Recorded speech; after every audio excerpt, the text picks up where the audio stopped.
Hello, welcome back to another episode of Nobody is Doing It Right, the podcast for those who aren't certain.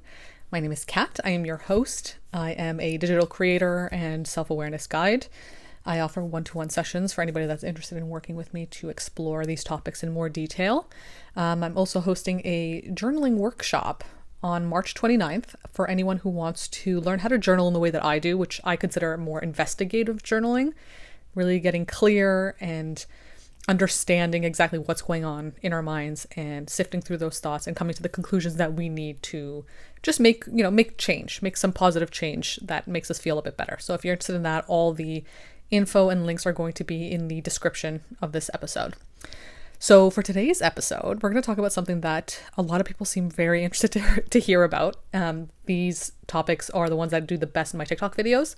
So I figured it's time to bring it over to my podcast. I don't talk about this enough on here, but we're going to talk about attachment styles today, particularly the avoidant attachment style. Now, I'm a fearful avoidant. I oscillate between both sides of the spectrum. I can be anxious, I can be avoidant. I experience both. So I can see things from all sides of it. And when I look at it objectively, when I've learned about my attachment style and learned how to look at it objectively and understand why I do the things I do, it makes it so much easier for me to see other people's attachment styles and understand them as well. Now, obviously, everybody's different. Everybody responds to things differently. We're talking about avoidant attachment today, not necessarily dismissive avoidant or fearful avoidant, because there's differences in those two, right? But what we're going to talk about today is the avoidance needs to decide how a relationship is going to be, right? To decide for others what's going to happen in the relationship. And there are a few main points that I kind of want to touch on when it comes to this, because I think it's really important. I want to make it clear for anybody who has dealt with someone who's avoidant and doesn't understand why they're doing it, and they maybe are really upset and really resentful towards an avoidant for doing this. I want to say that for the most part, again, I can't speak for every single person, but for the most part, avoidants don't realize that they're doing this. They are doing it out of the fear of being rejected, abandoned, alone. They're doing it as a way to feel safe and in control.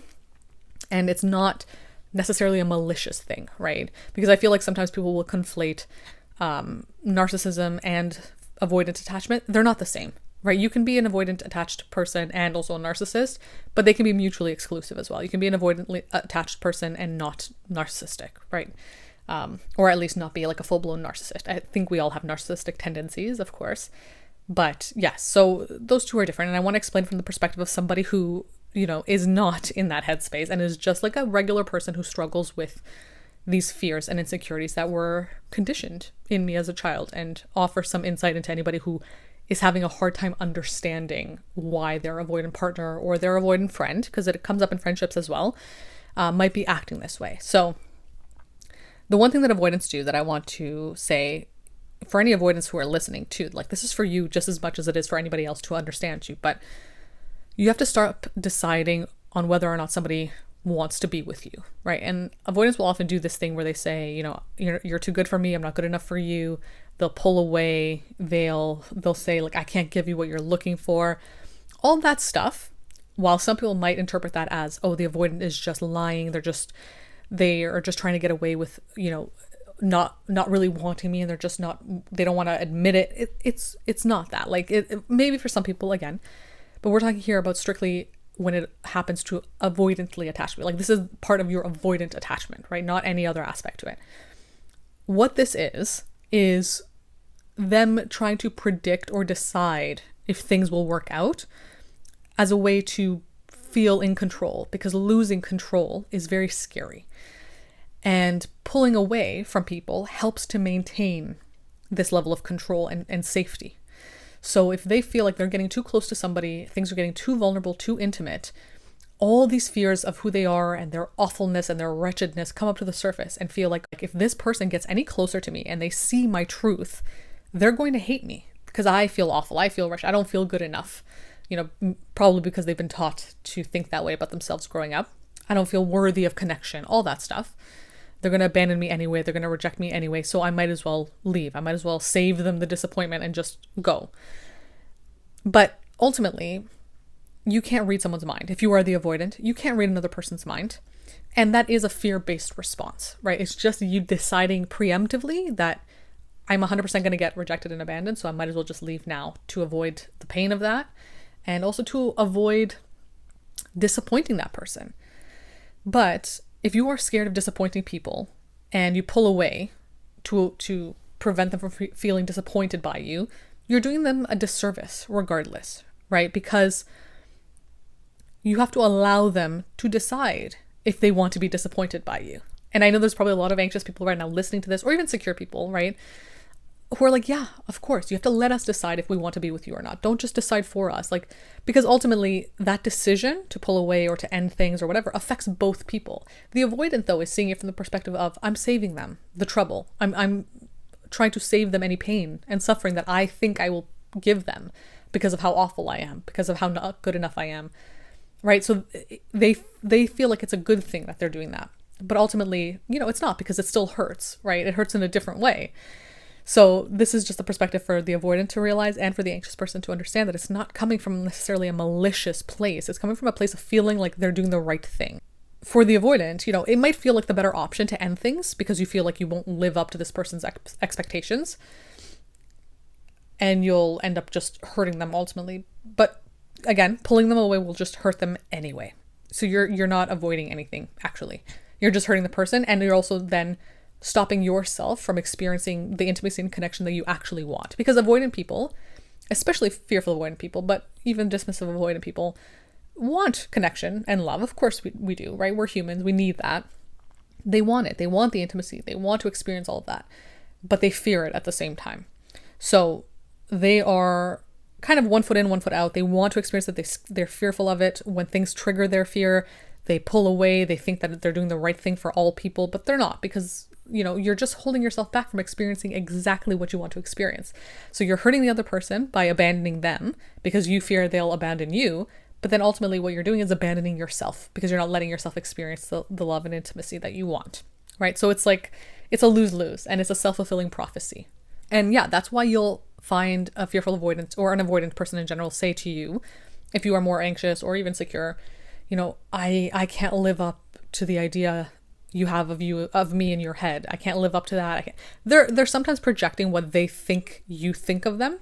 Now, obviously, there is also the other side of things where sometimes an anxious person will project this idea onto the avoidant person without really seeing them, and the avoidant will respond to that by pulling away. So that's a different thing. We'll talk about that in another episode. But in this scenario, this is why they feel that way. They feel like, I can't live up to what they think that this person deserves, ultimately. Like, I've even made another video about this where they know what you deserve. They know you deserve someone great because you're great, right? And they don't feel like they're that person. They feel awful. They feel wretched. And it's sad. It is very sad to see it that way. And I'm not trying to justify the behavior of avoidance, especially those who pull away or push people away without explanation. No, that's wrong. That's not good. I'm just trying to give a perspective on it so that you can better understand what's going on there, and to not see it as something that means that they hate you or that you're awful. It's really a them thing. They're struggling a lot. And if they don't do the work, if they don't put in the time to work on this and sort through it, it's going to just keep repeating. But some of us do put the time in, right? I'm an example of that. I've put the time and the effort to learn about this stuff so that I can see it more objectively and recognize when it comes up.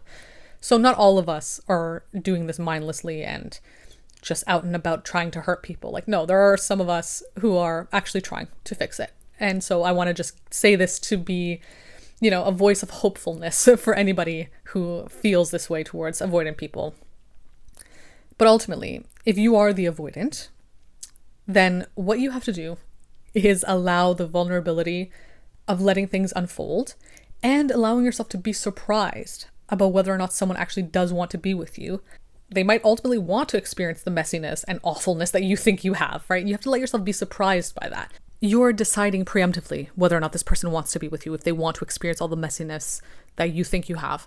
You're not letting yourself actually see if that's true or not, right? And most people who want to be in genuine relationships want to experience all that stuff too, right? Because all relationships are messy. Nothing's perfect. And that also leads to the perfectionism that avoidants struggle with. Fearful avoidance or dismissive avoidance have this deep need to be perfect because they feel like if they're not perfect, they'll be abandoned and rejected. So they feel like, okay, since I'm not perfect, I can't give this person a perfect relationship, therefore they won't want it. So therefore I'm just going to pull away because it'll save us all the trouble, But someone who wants to be in a genuine relationship understands, hopefully, not everybody, but most people, I hope, understand that relationships are messy. They're not going to be perfect. There are going to be struggles that you will have to work through. And that's the one component that the avoidant is so scared of experiencing, because they feel like they will let people down, and they don't want to let people down. They don't want to face that discomfort for themselves and for the other person that they care about potentially, right? So that's what you need to do if you are the avoidant. You have to risk that vulnerability. You have to let yourself see whether or not this person actually wants to be there or not, because otherwise you won't get to experience what you truly want, and you won't get to do it with people that actually want you there. Because if you are an avoidant and you stay in these surface level connections, you're just going to attract people who only want surface level connections. And then that'll just validate the belief in you that, oh yeah, nobody wants to get to know me deeply.